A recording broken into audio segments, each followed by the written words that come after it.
There was a time when the internet felt different, messier, stranger, more human.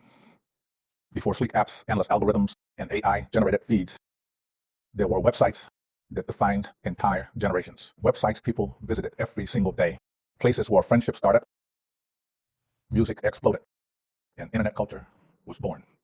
Some became billion-dollar giants. Some changed the way humanity communicates forever, and some disappeared almost overnight. But even though these websites are gone,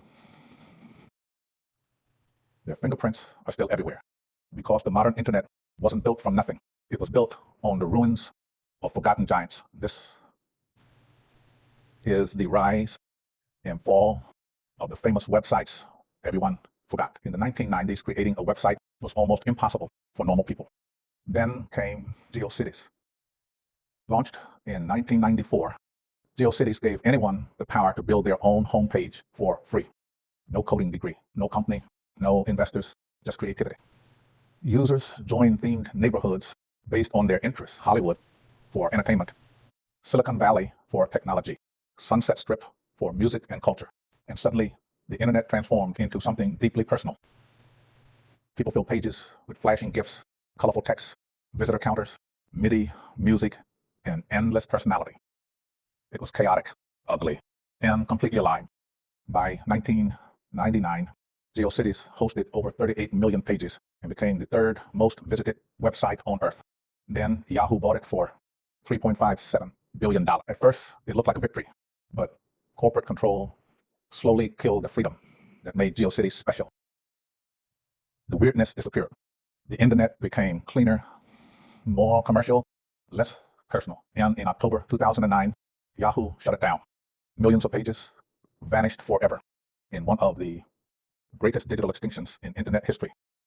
A few fragments were saved by archivists, but most of GeoCities exists now only in memory. Before Google ruled the internet, there was AltaVista. Launched in 1995, AltaVista felt, for the first time, a search engine could scan almost the entire web instead of just pieces of it.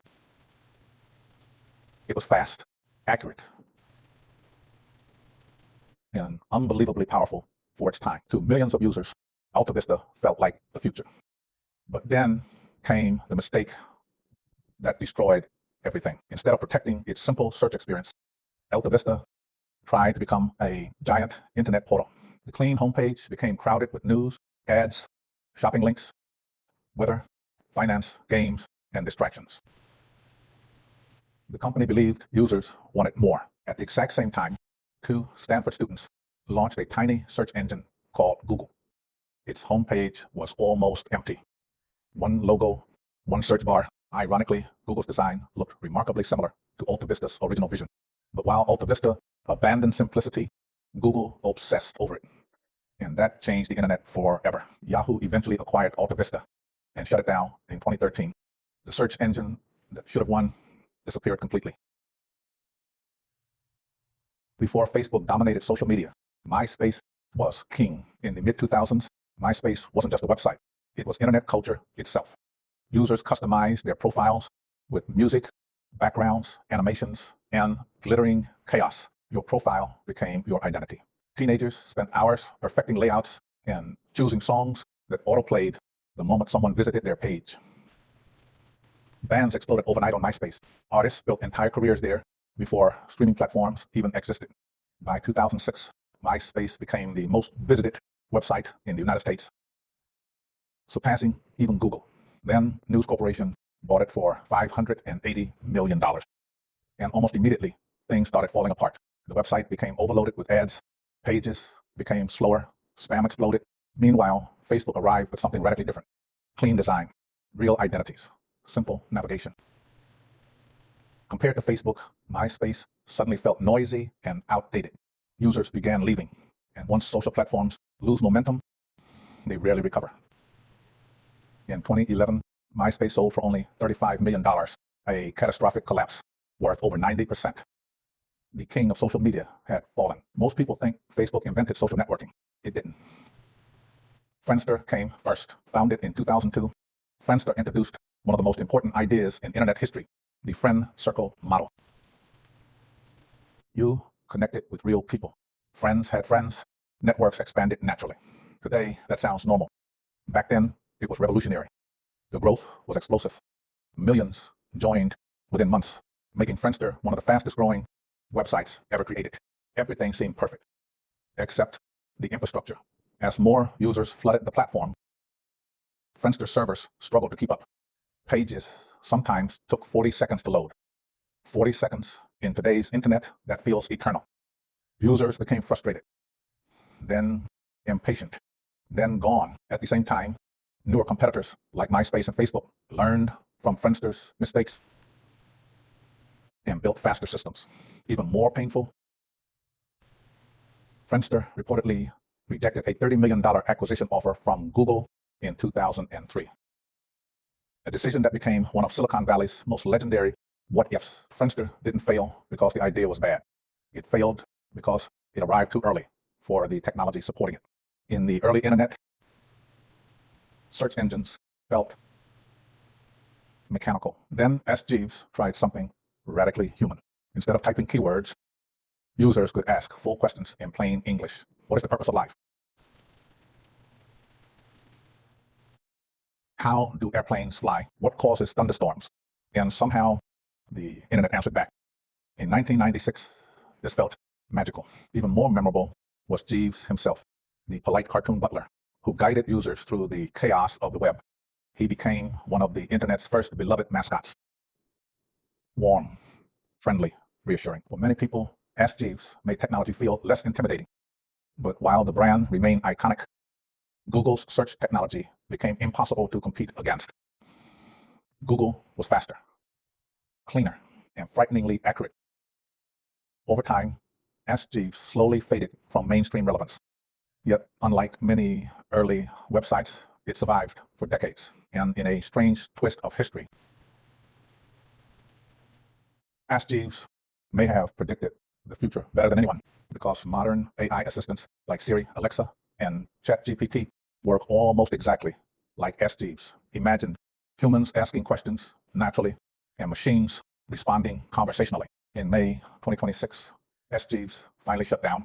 One of the last survivors of the early internet era had finally disappeared. Vine proved something shocking. You could change internet culture in just six days. That's is acquired by Twitter before it officially launched. Vine introduced looping 6-second videos that forced creators to become unbelievably creative. The limitations became the magic. Comedy evolved faster than ever before. Memes exploded overnight.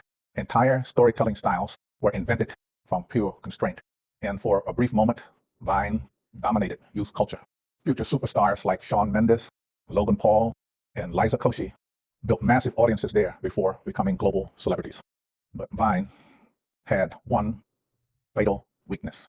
Its creators weren't getting paid. As YouTube and Instagram introduced monetization, influencers realized they could earn real careers elsewhere. The stars left first. Then the audiences followed. Twitter failed to adapt quickly enough. And in January 2017, Vine went dark forever. But Vine never truly died.